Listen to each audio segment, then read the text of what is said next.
Hey guys, what is going on, and welcome back to another edition of Flick News, the show here on FlickDirect, where I give you guys the latest that happened in entertainment news throughout the week, and then I give you all my personal take on the matter at hand.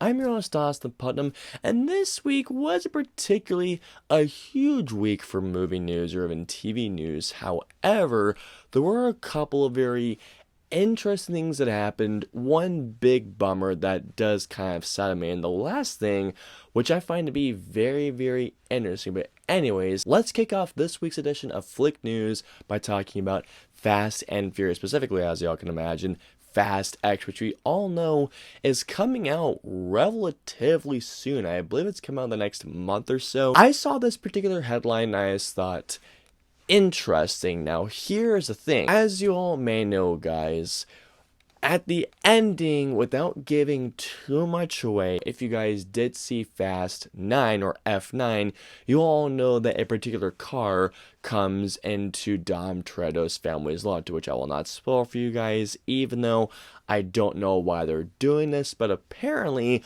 according to Michelle Rodriguez, who portrays Letty in the Fast and Furious films, she says that Fast X has a surprise of an ending. I don't know what to think about this, seeing where the Fast and Furious franchise has gone from simple street racing to it might as well be these over-the-top parody superhero movies that it feels like. Knowing that Michelle Rodriguez said that Fast X has a surprise ending, I mean, sure, it could be surprising, but given from what I saw from F9 2 years ago, I just want a good movie. That's all I legitimately want. If it's a good movie and Fast and Furious is back on track again, or back on the course again. Yes, I do use a racing pun there because, well, I had to. I'm hoping that Fast X is good.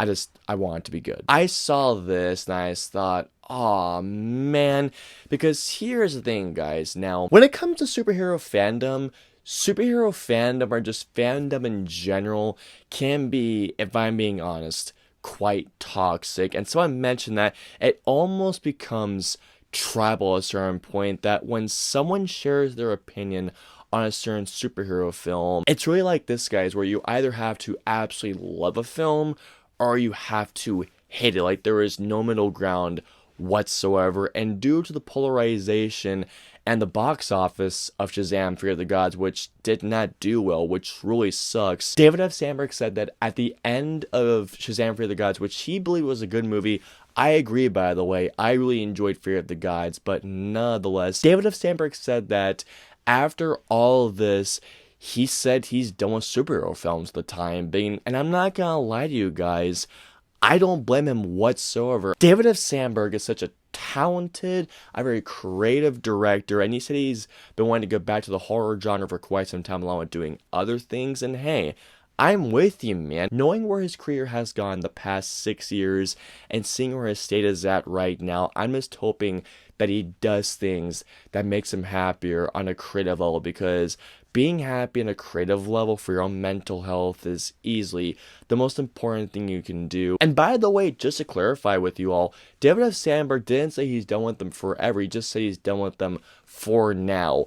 Those are the keywords there, for now. So you know what? If he needs time away from the superhero genre to get his brain, collectively working so he has the passion to do another one, by all means necessary, take all the time you need and do the projects that you want to work on. And I'm excited to see you back to the superhero genre once you're ready. In case if you guys did not know this about me already, one of my favorite franchises of all time in terms of gaming is the Gears of War franchise. I mean, I love this franchise so much. It is my favorite war franchise of all time, with Gears of War 3 easily being in my top 20 favorite video games of all time. There was the Gears of War movie announced ages ago, and they even gave an update about it before Gears of War, I believe, before Gears of War 2 came out. Maybe it was Gears of War 3. Len Wiseman was supposed to make it, and That didn't happen. I think at some point I had heard that we're going to be doing a TV series, but a movie like Gears of War deserves like a 3-hour epic runtime. I mean, I would sure as hell be down for that. We got a big update for the Gears of War movie, and that it has found a new writer in John Spates, if I remember correctly. If you guys don't know who John Spates is, this is the same guy who brought us or co-wrote Dune, Doctor Strange, amongst plenty of other films out there, and this guy is a hell of a writer. I am approaching this with trepidation because here's the thing, guys. You may have an incredible screenwriter, but when it comes to an adaptation, you have to really be careful of what you're in, because you have to approach that source material with such love, respect, and tender care. And if you don't approach that material with the utmost love and care, and it's gonna show in the final product if not. John Spates, if you're listening, I highly doubt if you are, but still, if you ought to be listening, I have a lot of faith in you to deliver a great script. That's gonna wrap it up for this week's show. Please comment and let us know below starting off. How do you feel about Michelle Rodriguez's comments about a surprise ending for Fast X? Also, when it comes to David F. Sandberg wanting to leave superhero films, do you blame him or do you not blame him at all for wanting to take a break? And finally, when it comes to John Spates joining the Gears of War film, do you think he's the best possible writer for this project? If not, who would you recommend? Let us know below. I hope you enjoyed this week's show. If so, please hit that like button, also share, and don't forget the subscribe button and the notification bell for our latest new show goes live. If you guys want to see our previous 2 new shows, please click either right there or right there. And of course, until next week's new show goes live, we'll see you all next week. Have a wonderful week, guys. Hit like, smash subscribe, and get notified for when our reviews, interviews, and news go live.